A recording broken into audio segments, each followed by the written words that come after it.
दोस्तों, मनोज कॉमिक्स की आपके साथ खूनी दौलत पेश है और ये इसका कवर पृष्ठ है।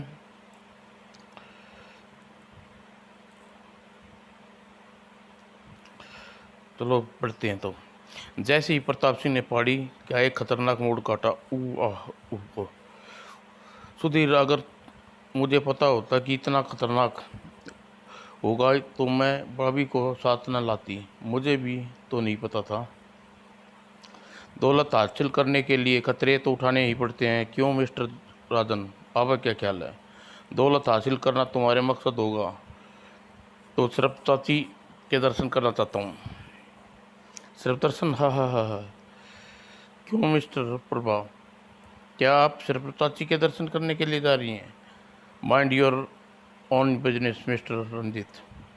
तभी आप लोग चुप होकर बैठे नहीं सकते कि मेरा ध्यान भटक रहा है। वह पांचों आपस में दूर के रिश्तेदार थे और पहले कभी आप आपस में नहीं मिले थे। आज उनका एक साथ यात्रा करने का कारण रहस्यमय पत्र था जो उन्हें सबको अलग अलग मिला था। मेरा नाम दिलचस्प चौधरी है, रिश्ते में तुम्हारा चाचा लगता हूँ। मैं तुमसे नहीं मिला,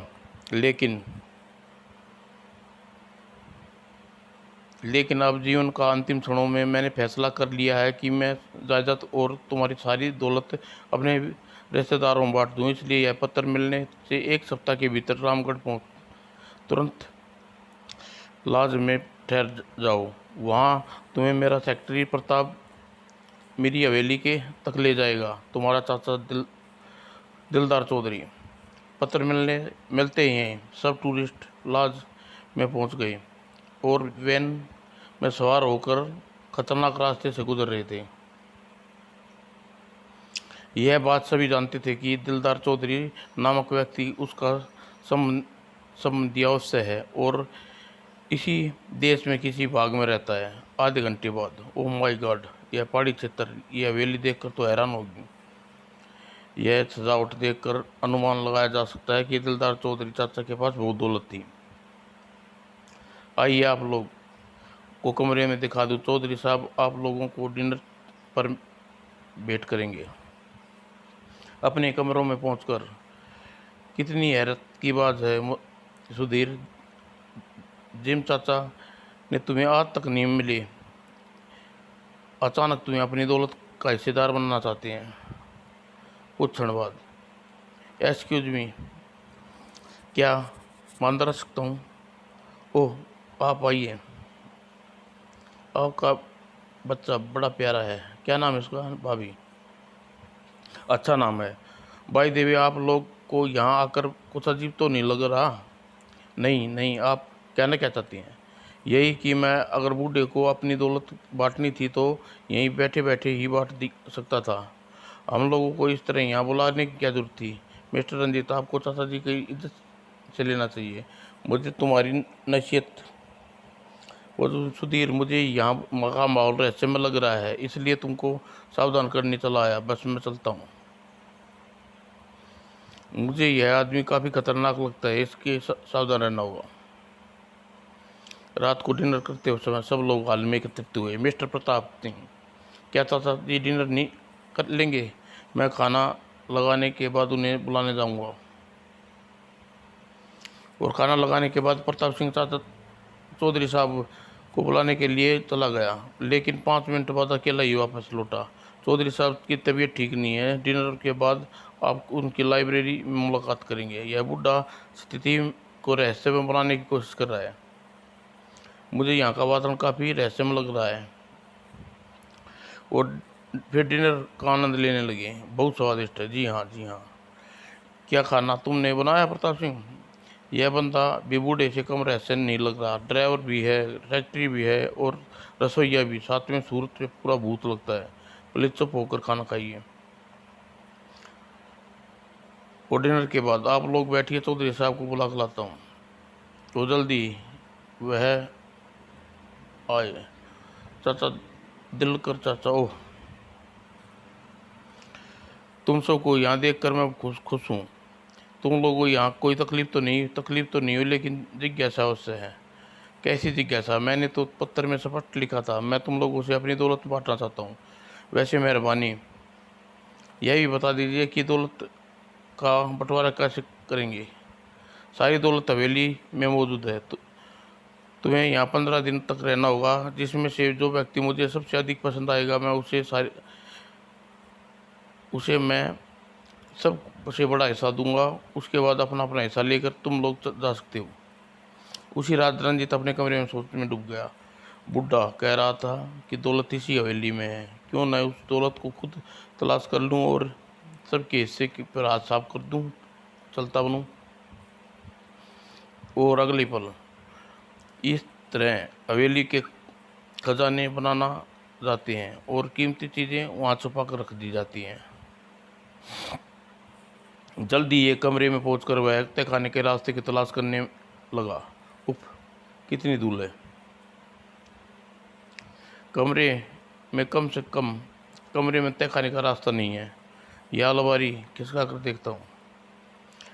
और जैसे हाथ पांव कमरे को देखने के बाद वह एक स्लेटनुमा कमरे में पहुंचा। जैसी ही अलमारी खिसकाई, ओह दरवाज़ा! उसने कबाड़ा की एक लोग से छड़ उठाई और ओह, लगता है दरवाज़ा वर्षों से नहीं खोला गया। सब गोल साले आगमन पर सोते रह जाएंगे और मैं भारी दौलत लेकर निकल जाऊंगा। सीढ़ियाँ समाप्त हो गई, यहाँ भी ताला।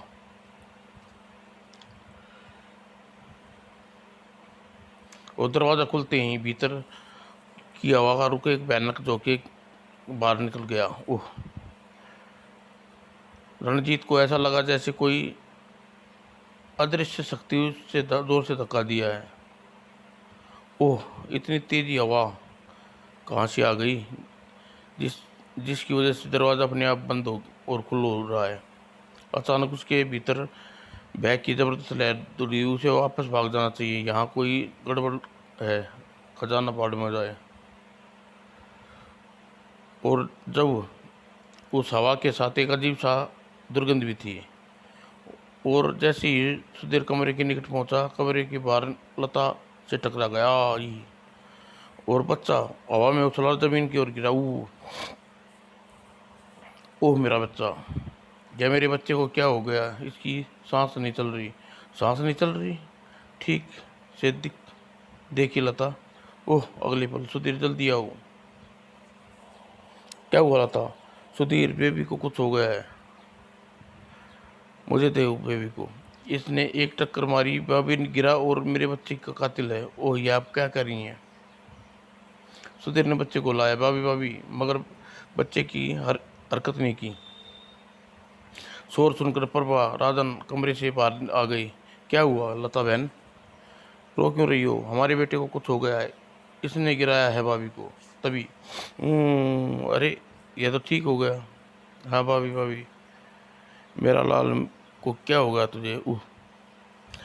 आप बेकार में घबरा गए थे। गिरने के कारण बच्चा कुछ देर के लिए यह शक्ति में आ गया और आप समझे कि, लेकिन तुमने लता को टक्कर क्यों मारी? रंजीत ने यह बताना उचित न समझा कि धुंध क्यों भाग रहा था। अंत में उसने झूठ बोला। मुझे रात को जॉगिंग करने की आदत है, इसलिए मैं कॉरिडोर से दौड़ता अचानक लाजवंती बच्चे के साथ कमरे से निकल गई और टकरा गया। अब छोड़िए इन बातों को मिस्टर रंजीत, इसमें कोई विशेष दोष नहीं है। फिर भी लता को क्षमा चाहता हूँ। ठीक है, अब में से कोई शिकायत नहीं है। फिर सब अपने अपने कमरे में चले गए। अगली सुबह बाहर तेज बारिश और तूफान उठा था। प्रताप हर एक सावधान किया। बर्फीली तूफान आ रहा गया है, हवाएं कमरे में बहुत तेज चल रही हैं, आप खिड़कियां बंद करके रखना। भारी बर्फ गिरने के कारण चारों तरफ रास्ते बंद हो गए हैं और उन्हें खुलने के लगभग 10-15 दिन लग जाएंगे। ओ गॉड! नाश्ते की टेबल पर लगता है हम यहाँ 15 दिन तक कैद होकर फंस कर जाएंगे। कैद नहीं, हमें यहाँ मेहमान हैं और वैसे हमारे 15 दिन का रहना ही था। बस तूफान के कारण यह हवेली से बाहर नहीं जा सकते। तभी खट खट खट खट, ये आवाज़ कैसी? कोई हवेली का दरवाज़ा खटखटा रहा है। आप जाकर देखता हूँ। और क्षण, नमस्कार, मेरा नाम विजय है खन्ना है। मैं आर्टिस्ट हूँ, प्रगति सौंदर्य चित्र बनाता हूँ। इन पहाड़ी पर आया हूँ, तूफान के फंस गया हूँ। अगर मुझे रुकने के लिए 15 पनाह मिल जाती तो ज़रूर। तुम्हारा रुकने का तक यहीं हमारे मेहमान बनकर रहोगे। शुक्रिया। विजय सबसे अधिक प्रभाव से प्रभावित हुआ। वह घंटों तक दोस्त बनी गई और प्रभाव सारी बात जानकर। तुम्हारे चाचा जी बड़े रहस्यमय ढंग से अपने रिश्तेदारों को यहाँ एकत्रित किया है। हाँ, बड़ा ही रोमांचक रहे लग रहा है ये सब। उसी रात डिनर के बाद मुझे चाय नहीं पीनी। मैं अपने कमरे में जा रहा हूँ। आज आपका बेटा कहाँ है लता बहन? वह सो रहा है, इसलिए उसे नहीं लाई। सुधीर कमरे में के सामने से गुजरा। रणजीत बुरी तरह से चौंक गया। 6 मास का मासूम टांगों पर चलता देखा। हाँ, हे भगवान, यह क्या देख रहा हूँ? और रणजीत को ऐसा लगा जैसे कोई जबरदस्त ताकत नीचे से गिरा रही है। और पलक झपकते ही दो उधर हाल में आई। ओह, यह क्या? कौन चीखा? यह तो रणजीत की आवाज़ है। आओ देखते हैं। उर्फ, ए भगवान, रणजीत!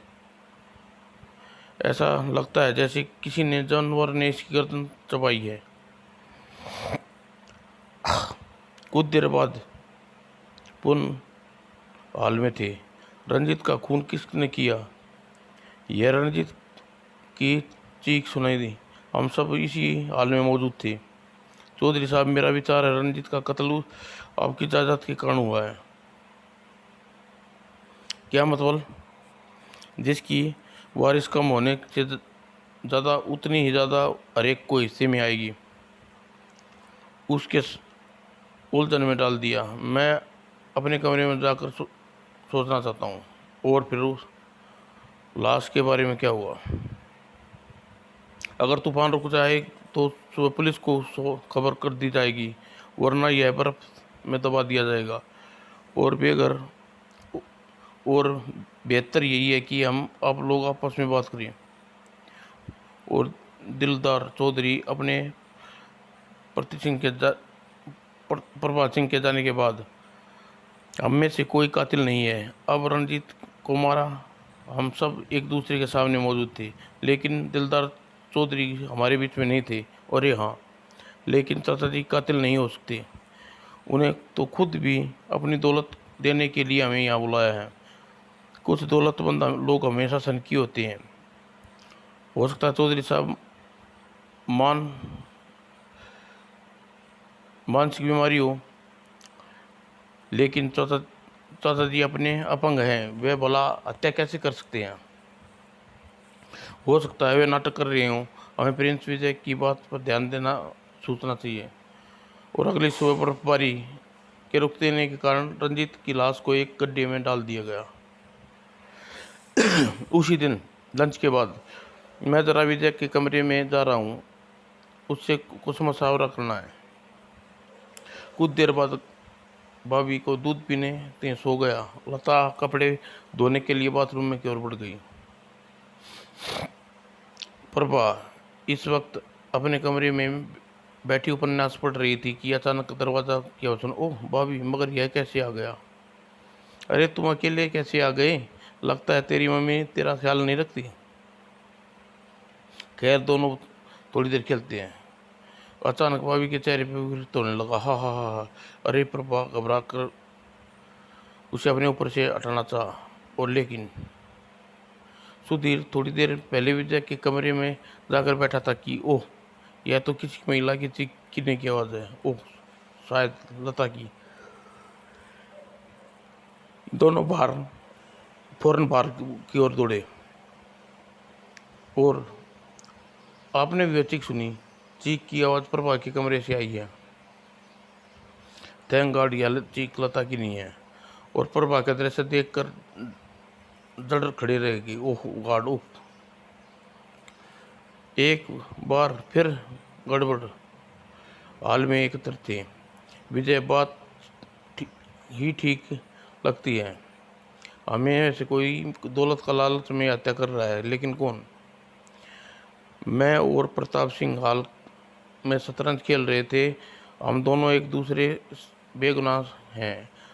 मैं विजय की बात उसके कमरे में था और मैं बाथरूम में कपड़े धो रही थी। मैंने तो प्रभाव की चीख भी नहीं सुनी थी। अगर सब बेगुनाह है तो फिर ये कत्ल कौन कर सकता है? क्या इस हवेली में कोई भूत घुस गया है? मुझे तो यह कातिल लगते हैं चौधरी साहब, क्योंकि इस बार भी हत्या के समय किसी की नज़र में नहीं थी। दिलदार चौधरी के प्रश्न से किसी के पास कोई उत्तर नहीं था देने को। कुछ समय बाद दोनों एक बात कान खोलकर सुन लो। अगर किसी ने हवेली में की और कत्ल हुआ तो बाकी बचे हुए लोगों को इस तूफानी हवेली से बाहर निकाल दूंगा। लेकिन चाचा जी चुप रहो। मुझे अपने फैसले पर बड़ा दुख हो रहा है कि काश मैं तुम लोगों की यहाँ ना बुलाया होता। अपनी सारी मेहनत के लिए जो ठीक नहीं। कृपया अपने अपने कमरे में चले जाकर आराम करें। सभी अपने अपने कमरे में चल दिए। आधी रात के समय बाहर तेज बर्फीली हवाएं चल रही हैं। दिलदार चौधरी को चेक करना चाहिए सर, यह सोचकर वह कमरे से बाहर निकला। अगर अगर कोई मुझसे इस चोरी से ऊपर जाते देखा तो मुझे ही कातिल समझेगा। और जैसे ही ऊपर गए पहुंचा, ओह, शायद कातिल को पकड़ फंस गया है। उसने अपनी पूरी शक्ति से एकत्रित कर दोनों में कातिल के पहलू में मारा और धाड़ धाड़ धाड़ धाड़ धाड़। अचानक पूरी हवेली में एक चीख गूंज उठी। आई, ओह, यह तो दिवाकर चाचा की चीख है। राजन, क्या हुआ तुम? विजय, तुम ऊपर क्या करने जा रहे थे? मैंने तुम्हें कातिल समझा। मैं कातिल की खोज में निकला था, तभी प्रताप सिंह के हाल में प्रवेश हुआ। कौन चीखा? फिर कोई कत्ल हुआ है शायद। चीख दिलबर चाचा की थी और प्रताप सिंह तुरंत कमरे की ओर दौड़ पड़े। और चलो हम भी देखते हैं। और दिलबर चाचा चौधरी के कमरे हैं। ओह चौधरी साहब, चाचा जी, ओह नो, ये तो इसका कत्ल कर समझ रहा है। सुधीर और लता भी अपने बच्चे के साथ वहाँ पहुँचे। क्या हुआ? चाचा जी चले गए? सुधीर, नहीं। अचानक प्रताप सिंह सबकी ओर घूमा। तुम सब लोगों नीचे चले जाओ, तुमसे बात करना चाहता हूँ। चलो, तुम भी तुमसे पूछना चाहते हैं। नीचे हाल में आकर सब बैठ गए, लेकिन प्रताप सिंह खड़ा था।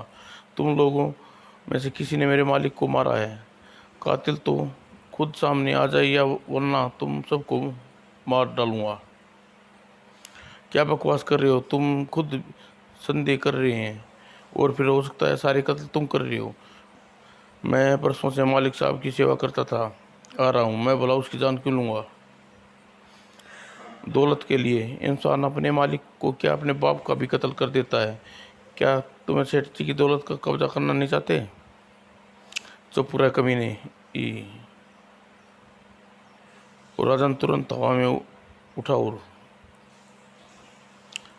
साले नौकर होकर हाथ उठाता है, तेरा खून पी जाऊंगा और मैं तेरी गर्दन तोड़ दूंगा। और यह देख, दोनों पागल न गदरा।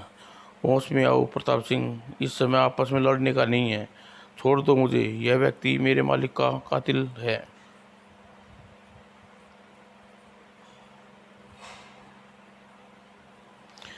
जिस समय चाचा जी की चीख उभरी थी उस समय मेरे हाल में था। उसे बेगुनाह होने की सब कसम खाता हूँ। लेकिन क्या मुझे पूछ सकता हूँ तुम दोनों आधी रात को क्या कर रहे थे? हम दोनों कातिल की तलाश यहाँ आए थे और फिर गलतफहमी का शिकार होकर आपस में लड़ बैठे। अचानक प्रताप सिंह बैठकर, बच्चों की तरह रोने लगा। हाँ मालिक, तुम्हारा जालिम तुम्हारी जान ले ली। बू बेचारा, इसे सचमुच चाचा जी की मौत का अज्ञात लगा है। धैर्य रखो प्रताप सिंह, मौत हम सब के पीछे पड़ी हुई है, हमें मिलकर उसको सोचना चाहिए। मुझे लगता है हम सभी के मारे जाएंगे। काश मैं अपनी पत्नी के और बच्चे को लेकर यहाँ ना आया होता। प्लीज़ प्लीज़ आप विचार ना हो, निराश ना होकर धैर्य से काम लेते हुए अपने बचाव की तरकीब सोचें। मेरे मस्तिष्क में एक कातिल तरकीब है। हम इसी हाल में एक दूसरे की नज़रों के सामने रहें। इस तरह हम कोई भी एक दूसरे के लिए मुसीबत नहीं बन सकता और किसी की का ज़रूरत नहीं है। हमें एक उसके साथ जाएगा संभव है। इस तरह खूनी वारदातों का सिलसिला थम जाए। यह तरकीब अच्छी है, कोई किसको धोखा नहीं दे सकता। और तूफान के रुकते ही हम यहाँ से निकल चलेंगे। और तकलीफ पर और यहीं बैठ गए। लेकिन कुछ देर बाद क्या हुआ, वहाँ वहाँ वहाँ दूध की शीशी तो मैं कमरे में ही रखाई। दूध तो भी किचन में है, मैं अभी लेकर आता हूँ। ठहरो, मैं भी तुम्हारे साथ चलता हूँ। खाने पीने की सामान भी ले आएंगे। ठीक है, दो आदमी जाएं तो वही अच्छा है। दोनों चल पड़े। तो विजय बोला, मैं उस दिन दोनों के पीछे जा रहा हूँ। प्रताप सिंह सबसे अधिक संगीत है और दूर रहकर उनकी रंगहानि करूँगा। यू आर राइट विजय। बच्चा लगातार रोते जा रहा था। बोला, लता उठकर बेलाने लगी। बच्चा चुप नहीं हो रहा बेटे, बहुत भूखा है बेचारा। अचानक बच्चे के रोते रोते मुंह में देर से सारा दूध निकल दिया। अरे इसने तो उल्टी कर दी, आपसे सारे कपड़े गंदे हो गए। ओहो, आप जरा इसे पकड़ो, मैं बाथरूम होके आती हूँ, जाइए। वहाँ वहाँ वहाँ चुप हो जा बंटी, मम्मी आ रही है। बाथरूम में जाकर लता ने पहले अपनी साड़ी की गंदगी साफ की, फिर हाथ धोने लगी। ऊह वाह, और फिर चीख किसकी है। वो दौड़कर बाहर आई। वहाँ वहाँ वहाँ लता ने पहले ही बच्चे को उठाकर छाती से लगाया, फिर पागलों की तरह चीख पड़ी। उसकी चीख की आवाज़ सुनकर विजय दौड़ता हुआ आया। क्या हुआ रंजन?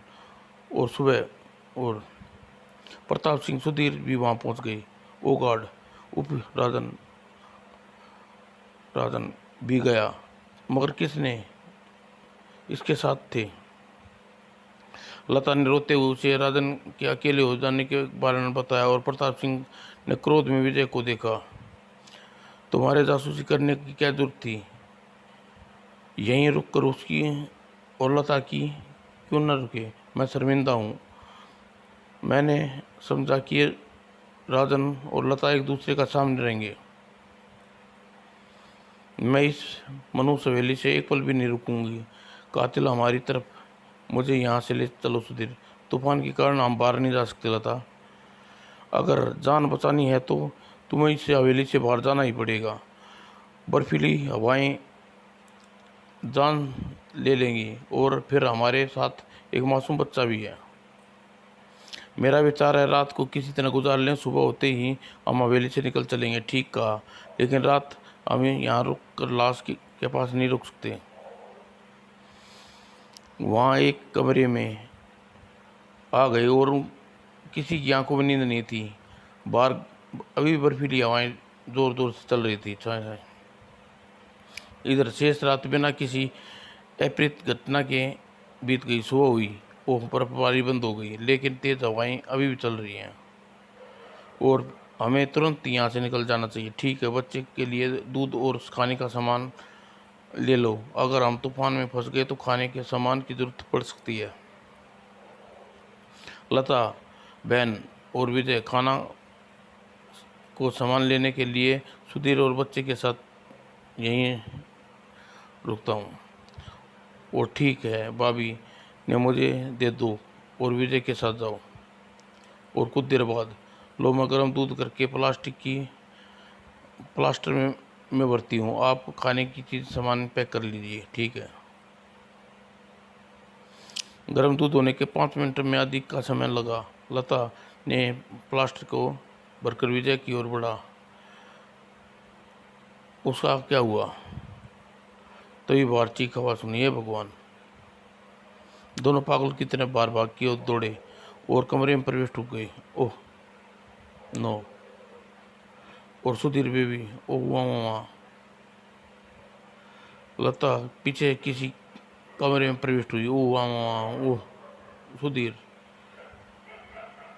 यह क्या हो गया? मेरा पति भी गया। सुधीर, तुम्हें किसने सारे छोड़ दिया? हुआ हुआ हुआ। विजय भारी मन से लता की निकट आया। बच्चा, मेरा बच्चा, बेबी। लता, बहन, इससे पहले कि बच्चे को संभालो। और फिर उसे लपक कर भाभी को उठा लिया और गले से लगा लिया। मैं अब यहाँ एक पल भी नहीं रुकूंगी, इस बच्चे को लेकर भाग जाऊंगी। सुनिए। और मगर दरवाजे के निकट पहुंची लता ठोकर लगी वहाँ। और यस, यह कौन हंसा? उसने एक भयंकर दृश्य। उसके मुख से निकलने वाली आवाज बहुत ही भयंकर थी। ये अगले ही पल, ये भगवान, यह क्या भला है? लेकिन उस बाद थोड़ी देर बाद, नहीं, डरो नहीं, मैं तुम्हें कुछ नहीं करूंगा, क्योंकि तुम यहाँ मेरी दौलत के लिए नहीं आए हो। बच्चे का मुंह एक भारी पुरुष की स्वर निकल रहा था। कौन हो तुम? मैं विक्रम सिंह हूँ, इस हवेली और इसकी सारी जायदाद का मालिक। मैं तुम्हारी कहानी सुनना चाहता हूँ। सुनो। आज से 30 वर्ष पहले, यानी विक्रम सिंह अपनी पत्नी और 2 बेटों के साथ इस हवेली में रहता था। जीवन मुझे पसंद नहीं था, इसलिए उसका एकांत स्थान पर यह हवेली बनवाई और अपने बाकी सारी समेटकर परिवार के साथ यहाँ रहने लगा। हमारा जीवन बड़े मजे से गुजर रहा था। आप यह हलवा तो खाइए, पहले मेरे बेटे को दो। नहीं डैडी, पहले आप। हाँ डैडी। और एक दिन तेज बर्फीले तूफान आया और सारे रास्ते बंद हो गए। उसी तूफानी रात में दिवाकर चौधरी नामक के 2 दरिंदा हमारे यहाँ दरवाजे पर आया। मैं तो तूफान में गिर गया हूँ। रात गुजारने के लिए यह जगह दीजिए साहब, अंदर आ जाओ। और तूफान कई दिन तक जारी रहा। दिलावर चौधरी हमारे साथ रहता और उसने बच्चों के दोस्ती कर ली। अजय भैया, देखो मेरा घोड़ा कितना चलता है। मेहमान को घोड़ा नहीं घुमाते बेटा, मूर्ख, ठहरो। और मेरी पत्नी को हर भला आदमी लगा और उसे काफ़ी सम्मान देने लगी। और दिवाकर भैया, यह परांठा लीजिए। बस कीजिए भाभी, बहुत हो चुका। लेकिन वह भला आदमी नहीं था और इसकी सन की आखिरी रात है। कचाक कचाक। और लाशों को उठाकर उसने एक हवेली के तहखाने में दफन कर दिया और तहखाने के दरवाज़ा बंद करके ताला लगा दिया। अब यहाँ हवेली सारी दौलत का मालिक हूँ मैं। और इस तरह दिवाकर चौधरी की हवेली का मालिक बन गया और मेरी आत्मा तहखाने में कैद बेचैनी से रहकर बंद कमरे में से टकराती रही। लेकिन दिवाकर चौधरी ने तहखाने का दरवाज़ा अभी नहीं खोला तो मुझे साहब आने का मौका मिला। और 30 वर्ष बाद अचानक रणजीत ने वह दरवाज़ा खोल दिया और मेरी आत्मा आज़ाद हो गई। जैसे ही मैं आज़ाद होकर बाहर निकला, मुझे एक शरीर प्राप्त करना था। अपनी माँ की गोद से गिरने के कारण वह मर गया और तुरंत ही उसके शरीर में प्रविष्ट हो गया। आप बेकार में घबरा रही थी। गिरने के कारण आपका बच्चा कुछ देर के लिए शक्ति में आ गया और आप समझे कि भाभीयों तभी भाभी का शरीर मेरे निवास है। अब जब मुझे पता चला कि दिवाकर चौधरी अपने सारे रिश्तेदारों को वह दौलत देने के लिए एकत्रित किया है, तो वास्तव में मेरी थी। मैंने इन सबको दिवाकर चौधरी से प्रतिशोध लेना आरंभ कर दिया और एक के बाद एक करके सब रिश्तेदारों को समाप्त कर डाला। यहाँ सिर्फ 2 व्यक्ति ऐसे थे जो दिवाकर के परिवार से संबंध नहीं रखते। एक प्रताप सिंह था, लेकिन दिवाकर मेरी दौलत में उसका भी हिस्सा देना चाहता था, इसलिए मैंने उसे भी मार डाला। दूसरे तुम हो, न तो दिल तुम्हारी दिलदार से कोई संबंध है और न ही तुम्हारी दौलत मिलनी है, इसलिए तुम जीवित हो। तुम मुझे जीवित छोड़ दोगे? हाँ, तुम मेरी कोई दुश्मनी नहीं है, जाओ, भाग जाओ यहाँ से। विजय सिर से पांव रखकर वहां से भाग खड़ा हुआ और हवेली से काफ़ी दूर निकल आया। उसके बाद मुड़कर देखा तो पूरी हवेली शोले में दहक रही थी। ओह! विक्रम सिंह ने हवेली में आग लगा दी। शायद वह अपने दुश्मनों की लाशों को अपनी दौलत कोई कहानी ख़त्म कर देना चाहता है। धन्यवाद दोस्तों। समाप्त।